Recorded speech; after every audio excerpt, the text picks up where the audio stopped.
do you have this pattern recognition that ability? And you said you say it's plot oriented, but you could be watching a movie and something will happen in the first 10 minutes, and you're like, I know what happens.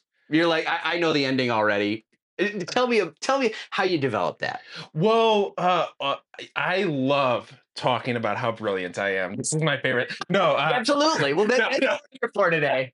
no. I think the way I've heard it described is like the rope. The rope is sort of given to you early in a script, usually within the first act. Yeah. The rope is sort of a metaphor for this thing that you're going to use to get yourself out of a situation in the second act or the third act. Okay, so a little different from Chekhov's gun. Right. You kind of, so it is sort of Chekhov's gun in a sense, but it's like the positive version of like, okay, so basically the solution is going to be there from the beginning. Yeah. Then you have to look at theme. Theme is established in the beginning. Theme is a big part.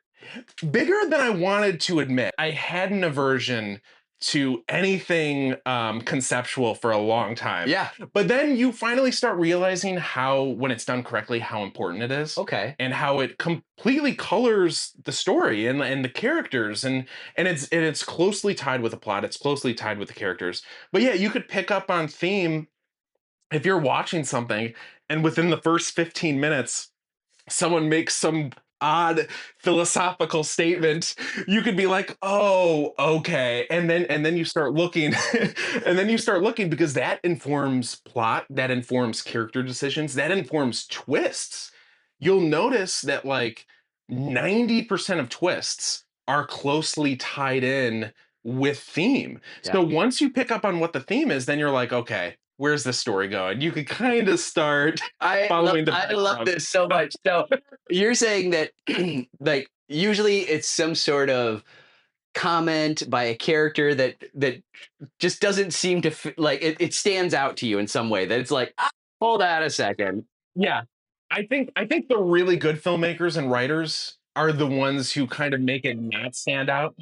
You know, the ones who are a little more subtle with it. Yeah. But like I was watching a movie and I can't remember what movie it was, but it was with my girlfriend at the time. We were watching it, and within like the first 15 minutes, there's this random explanation. Somebody like picks up a rock, and under the rock there's a bunch of like insects, and one of the characters was about to swat the insect, and the other character stops them and says, hey, they're just trying to live like the rest of us. They're just, you know, they're reproducing, they're doing their thing. And I'm like, what an odd. Reproducing.